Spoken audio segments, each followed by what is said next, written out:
Pets and family சேனலை subscribe பண்ணாதவங்க red colour subscribe button click பண்ணி சப்ஸ்கிரைப் பண்ணிக்கோங்க.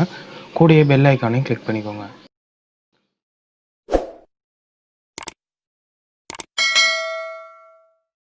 Hi guys, I'm back with another video. So இன்றைக்கி இந்த வீடியோவில் எதை பற்றி பார்க்க போகிறோம்னு பார்த்தீங்கன்னா, ஒரு குறிப்பிட்ட பட்ஜெட்டில் எல்லாருக்கும் ஒரு பட்ஜெட் இருக்கும், நம்ம இந்த இதில் இப்போ பேர்ட்ஸ் வளர்க்கணும்னு சொல்லிட்டு. ஸோ அந்த மாதிரி பட்ஜெட்டில் எந்த பேர்ட்ஸ் வந்தால் நம்மளுக்கு வந்து பெஸ்ட்டு, எந்த மாதிரியான பேர்ட்ஸ்லாம் எடுக்கலாம், எந்த மாதிரியான பேர்ட்ஸ் எடுக்கக்கூடாதுன்றதை பற்றி இந்த வீடியோவில் டீட்டெயிலாக சொல்கிறேன். இதை வச்சு உங்களுக்கு ஒரு ப்ராஃபிட்டபிள் ஜாபாக பண்ணணும் அப்படின்னு நினைக்கிறவங்களுக்கு இந்த வீடியோ ரொம்ப யூஸ்ஃபுல்லாக இருக்கும். ஸோ அதுக்கு முன்னாடி இந்த வீடியோ பார்க்குறவங்க ஒரு வேளை நியூ இயருக்கு முன்னாடியும் பார்க்கலாம், இல்லை நியூ இயருக்கு அன்றைக்கும் பார்க்கலாம், இல்லை நியூ இயருக்கு அப்புறமும் பார்க்கலாம். ஸோ எல்லாருக்குமே வந்து ஹாப்பி நியூ இயர். ஸோ போன வருஷம் மாதிரி இல்லாமல் இந்த வருஷம் நல்லா போகும்னு நான் நினைக்கிறேன். ஸோ நீங்கள் எந்த ஊர்லேருந்து நீங்கள் வீடியோ பார்க்குறன்றதையும் கீழே கமெண்ட் பாக்ஸில் கமெண்ட் பண்ணுறேங்க. நீங்கள் என்னென்ன பேர்ட்ஸ் வச்சுருக்கன்றதையும் கீழே கமெண்ட் பாக்ஸில் கமெண்ட் பண்ணுங்கள். ஸோ ஃபஸ்ட்டு வந்து நம்ம பார்க்கக்கூடிய பட்ஜெட் வந்து 300லேருந்து 400. ஸோ இந்த பட்ஜெட்டில் வந்து மேக்ஸிமம் வந்து 2 டைப் ஆஃப் மியூட்டேஷன் பேர்ட்ஸ் தான் எடுக்க முடியும். ஒன்று வந்து ஃபின்ச்சஸ், இன்னொன்று வந்து நார்மல் லவ் பேர்ட்ஸு. ஸோ இது ரெண்டுத்தில் எது எடுக்கலாம் அப்படின்னு பார்த்தீங்கன்னா, என்ன கேட்டால் இதில் இருக்க நான் அட்வான்டேஜஸ்லாம் சொல்கிறேன் பாருங்கள். நார்மல் லவ் பேர்ட்ஸுக்கு வந்து தினை நிறைய செலவாகும், ஆனால் ஃபின்ச்சஸ்க்கு அந்த மாதிரி இல்லை, தினை அந்த அளவு செலவாகாது. ஸோ செகண்ட் வந்து நார்மல் லவ் பேர்ட்ஸ் பார்த்தீங்கன்னா விடையிலேயே நல்ல ரேட்டு கொடுக்கலாம். ஃபின்ச்சஸ் அப்படி இல்லை, ஒரு குறிப்பிட்ட ஸ்டேஜுக்கு அப்புறம் தான் வந்து ஒரு நல்ல ரேட்டு கொடுக்க முடியும். ஸோ இதை வச்சே நீங்கள் கண்டுபிடிச்சிடலாம் வந்து மேக்ஸிமம் ஒரு ஒவ்வொருத்தருக்கும் ஒவ்வொரு மாதிரி. இப்போ ஃபுட்டு ஏற்ற மாதிரி உங்களுக்கு லொக்கேஷனில் கம்மியாக கிடச்சிதுன்னா உங்களுக்கு லவ் பேர்ட்ஸ் வளர்க்கலாம், இல்லைன்னா ஃபின்ச்சஸ் வளர்க்கலாம். ஸோ நம்ம ரெண்டாவதாக பார்க்கக்கூடிய பட்ஜெட் வந்து பார்த்திங்கன்னா ஒரு 1500லேருந்து 2500. ஸோ இந்த ப்ரைஸில் வந்து பார்த்திங்கன்னா கிரே காக்டெயில் ஸ்டார்டிங் நார்மல் ரேட்டில் வந்து வரும். ஸோ அதுக்கப்புறம் ஆஃப்ரிக்கன் வரும். இது ரெண்டு வெரைட்டி, ரெண்டு டைப் ஆஃப் மியூட்டேஷன் தான் வந்து பார்த்திங்கன்னா உங்களுக்கு இந்த ப்ரைஸ் ரேஞ்சில் வந்து வெடைங்கலில் கிடைக்கும். 1500லேருந்து 2500. ஸோ இதுதான் வந்து பார்த்திங்கன்னா வெடைங்கலில் கிடைக்கக்கூடிய செட்டு.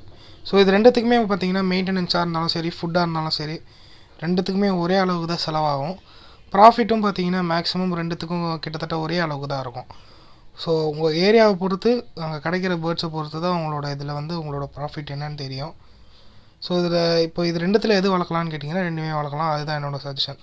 ஸோ நம்ம எடுக்கிற அந்த பொருள் அப்புறம் ஃபுட்டு இதை பொறுத்து தான் நமக்கு இதில் வரும். ஸோ நெக்ஸ்ட்டு நம்ம பார்க்கக்கூடிய பட்ஜெட் வந்து பார்த்திங்கன்னா 2500ரூவாலேருந்து 4000ரூவாக்குள்ளே. ஸோ இதுலேயும் வந்து பார்த்திங்கன்னா காக்டெயில் அப்புறம் வந்து ஆஃப்ரிக்கன் ரிங் அண்ட் நான் ரிங் ரெண்டுமே வந்து இந்த ப்ரைஸ் ரேஞ்சில் வந்து கிடைக்கும். வெட்டிங்களாக இருந்தாலும் சரி, அடல்ட்டும் மேக்ஸிமம் இந்த ப்ரைஸ் ரேஞ்சுக்குள்ளேயே வரும். ஸோ அப்புறம் நிறைய கன்ஃபியூஷன் இருக்கலாம், ரிங் எடுக்கலாமா நான் ரிங் எடுக்கலாமா ப்ராஃபிட்டில் வந்து பார்த்தீங்கன்னா. ஸோ ரிங்கை என்றைக்காக இருந்தாலும் வேல்யூ, அதேமாதிரி நான் ரிங்கில் வந்து ஒரு மியூட்டேஷன் எப்போயா இருந்தாலும் அது மார்க்கெட் ரேட்டு எப்பயுமே இருக்கும். அது வந்து என்னென்னு பார்த்தீங்கன்னா லுட்டினோ தான். African lutino variety, lutino beach வந்து என்றைக்காக இருந்தாலும் மார்க்கெட் ரேட் வரும். ஸோ அது வந்து பார்த்திங்கன்னா விடையில் பேர் வந்து 2200 ஸ்டார்ட் ஆகும் விடைங்களில். ஸோ அது உங்கள் ஏரியாவுக்கு பொறுத்த மாதிரி ஒவ்வொரு ப்ரைஸ் ரேஞ்ச் வரும். ஸோ அதனால தான் ஆஃப்ரிக்கனில் எந்த ஆஃப்ரிக்கன் எடுத்தாலும் அது ஒர்த்து தான். காக்டெயிலில் நம்ம ஒரு குறிப்பிட்ட மியூட்டேஷன்லேருந்து தான் நம்மளுக்கு ஒர்த்து வந்து வரும். ஸோ நம்ம நெக்ஸ்ட்டு பார்க்கக்கூடிய ஒரு பட்ஜெட் வந்து என்னென்னு பார்த்தீங்கன்னா 7000லேருந்து 10,000க்குள்ளே. ஸோ இந்த 7000லேருந்து 10,000க்குள்ளே மேக்ஸிமம் ஸ்மால் கன்னோர் வந்து வந்துடும்.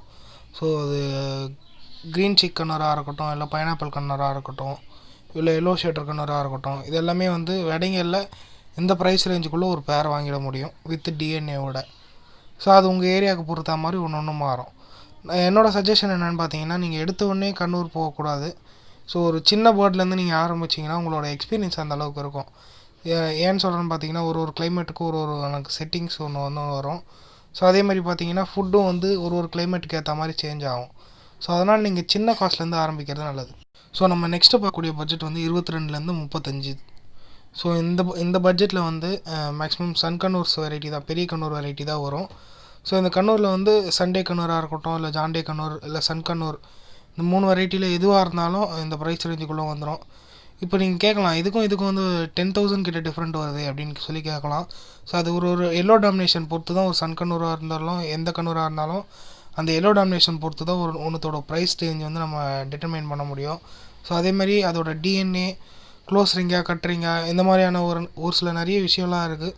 ஸோ அதெல்லாம் வச்சு தான் நம்ம ஒரு பெரிய கண்ணூரோட ப்ரைஸ் ரேஞ்ச் வந்து நம்ம டிட்டர்மைன் பண்ண முடியும். ஸோ இது வரைக்கும் சொன்ன பட்ஜெட் வந்து ஒரு பிகினர்ஸ்க்கான பட்ஜெட் தான். இது வரைக்கும் வந்து பார்த்திங்கன்னா ஒரு பிகினர் தான் வளர்ப்பாங்க. இதுக்கு மேலே பட்ஜெட்லாம் வந்து யாரும் அந்த அளவுக்கு பிகினர்ஸ் வந்து செலவு பண்ண மாட்டாங்க. அதிகபட்சம் சன் கண்ணூர் பிகினர்ஸ் எடுப்பாங்க. அது வந்து ரொம்ப யாருன்னா ஒருத்தர் 2 பேர் தான் வந்து பிகினர்ஸ் எடுத்தோடனே அதிகமான காஸ்ட்லியான பேர்டு கொடுத்து எடுக்கிறது. ஸோ ஒவ்வொருத்தவங்க அவங்க வசதிக்கு அதை ஏற்ப வாங்கிப்பாங்க. ஸோ என்னோடய சஜஷன் என்னென்னு பார்த்தீங்கன்னா, நீங்கள் நார்மல் லவ் பேர்ட்ஸ் வந்து ஆரம்பிக்கிறது நல்லது. ஏன் சொல்கிறேன்னு பார்த்தீங்கன்னா, ஒவ்வொரு கிளைமேட்டுக்கும் ஒவ்வொரு ஏற்ற மாதிரியான ஃபுட்டு சேஞ்ச் ஆகும். அப்புறம் அதுக்கு வைக்கிற அந்த கேஜ் செட்டப்பாக இருக்கட்டும், லைட் வைக்கணும், அதே மாதிரி ஒவ்வொரு கிளைமேட்டுக்கு ஏற்ற மாதிரி ஒவ்வொரு விஷயம் இருக்குது.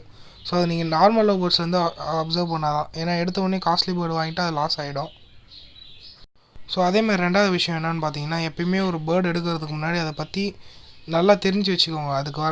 அதுக்கு என்னென்ன டிசீஸ்லாம் வரும், ஸோ அதுக்கான ட்ரீட்மெண்ட் என்னென்ன பண்ணணும், ஸோ அதுக்கான மெடிசன்ஸ் இதெல்லாம் வாங்கி வச்சுட்டு ஒரு பேர்டை பற்றி நல்லா கிளியராக தெரிஞ்சு வச்சுக்கோங்க. அது எந்த ஏஜில் ப்ரீட் ஆகும், அதுக்கப்புறம் அது எந்த மாதிரியான டைமில் ப்ரீட் ஆகும், ஸோ அதுக்கப்புறம் வந்து எந்த இடத்துல எந்த மாதிரியான பாட்டா இல்லை பாக்ஸா இல்லை அது எந்த மாதிரியான இடத்துல ப்ரீட் ஆகுன்றதையும் பார்த்து அதை பற்றி ஃபுல் டீட்டெயில்ஸ் கலெக்ட் பண்ணிவிட்டு அதுக்கப்புறம் ஒரு பேர்டு வாங்குறது நல்லது. ஏன்னா எடுத்த உடனே அதை பற்றி தெரியாமல் நீங்கள் வாங்கிட்டீங்கன்னா நாளைக்கு ஒரு கஷ்டமாயிடும். அது சின்னதாக ஒரு ப்ராப்ளம் வந்தாலும் நீங்கள் ஆசையாக வளர்க்குற பேர்டு இறந்துருச்சுன்னா அது யாருக்காக இருந்தாலும் கஷ்டமாக இருக்கும். ஸோ அதனால் நல்லா தெரிஞ்சுட்டு வாங்குங்க. ஸோ அதுக்கப்புறம் நிறைய பேர் கேட்ட விஷயம் என்னென்னு பார்த்தீங்கன்னா, உங்களுக்கு அமௌண்ட் இருக்குது, இல்லை வந்து உங்களுக்கு யாருன்னா பேரண்ட்ஸ் கொடுக்குறாங்க, எனக்கு பேரண்ட்ஸ் சப்போர்ட் இல்லை, நான் எப்படி வளர்க்குறது, ஸோ அந்த மாதிரிலாம் நிறைய பேர் கேட்டிருந்தாங்க. ஸோ நான்லாம் வந்து பார்த்திங்கன்னா ஸ்டார்டிங்கில் ஏற்கனவே சொன்ன மாதிரி நார்மல் லவ் பேர்ட்ஸில் தான் வளர்க்க ஆரம்பித்தேன். ஒரு பேர் வளர்க்க ஆரம்பித்து அப்புறம் 4 பேர் 5 பேர், அப்புறம் வந்து நேராக காக்டெயில் போக ஆரம்பித்தேன். அப்புறம் காக்டெயிலேருந்து ஆஃப்ரிக்கன் லவ் பேர்ட்ஸு. ஸோ இந்த மாதிரி தான் வந்து நானும் ஸ்டார்ட் பண்ணேன். ஸோ ரொட்டேஷன் போட்டுகிட்டே இருந்தேன். அதில் வர சிக்கை எடுப்பேன் கொடுப்பேன். அந்த மாதிரி தான் இருந்தது. எனக்கு காக்டெயில் வந்தக்கப்புறம் தான் ஓரளவுக்கு பூஸ்டப் ஆச்சு. ஸோ நார்மல் லவ் பேர்ட்ஸில் அந்த அளவுக்கு ப்ராஃபிட் பண்ண முடியாது. ஸோ காக்டெயில் வந்தக்கப்புறம் எனக்கு ஓரளவுக்கு நல்லா ப்ராஃபிட் வர ஆரம்பிச்சிது. ஸோ அதை வச்சு தான் நான் ரொட்டேஷன் போட ஆரம்பித்தேன். ஸோ அதனால் லோ வெரைட்டிலேருந்து லோ பட்ஜெட்லேருந்து ஆரம்பிங்க. ஸோ அது எடுத்தோடனே ஹை பட்ஜெட்டுக்கு போனீங்கன்னா நிறைய லாஸ் ஃபேஸ் பண்ண வேண்டியது இருக்கும். ஏன்னா நானே வந்து நிறைய அமௌண்ட் வந்து லாஸ் பண்ணியிருக்கேன். ஸோ அது பேர்ட்ஸ் பொறுத்த வரைக்கும் ஒரு டைம் வரும், ஒரு டைம் போகும். ஸோ அதுக்கப்புறம் வந்து நிறைய பேர் கேட்ட விஷயம் என்னென்னு பார்த்தீங்கன்னா, உங்ககிட்ட எதனா பேர்ட்ஸ் எதனா சேலுக்கு இருக்கா, நான் சேலுக்கு இருந்தால் எப்படி தெரிஞ்சுக்கிறதுன்னு சொல்லி கேட்டிருந்தீங்க. ஸோ அதுக்கு வந்து கீழே வந்து டிஸ்கிரிப்ஷனில் என்னோடய ஃபேஸ்புக் ஐடி கொடுத்துருக்கேன்.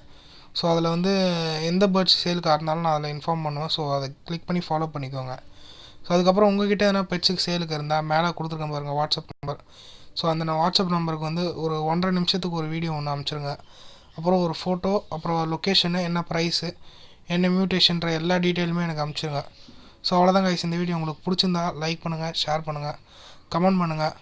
பிடிக்கலன்னா டிஸ்லைக் பண்ணுங்கள். ஸோ ஏன் பிடிக்கலன்றதையும் கமெண்ட் பண்ணுறேங்க. தேங்க்யூ.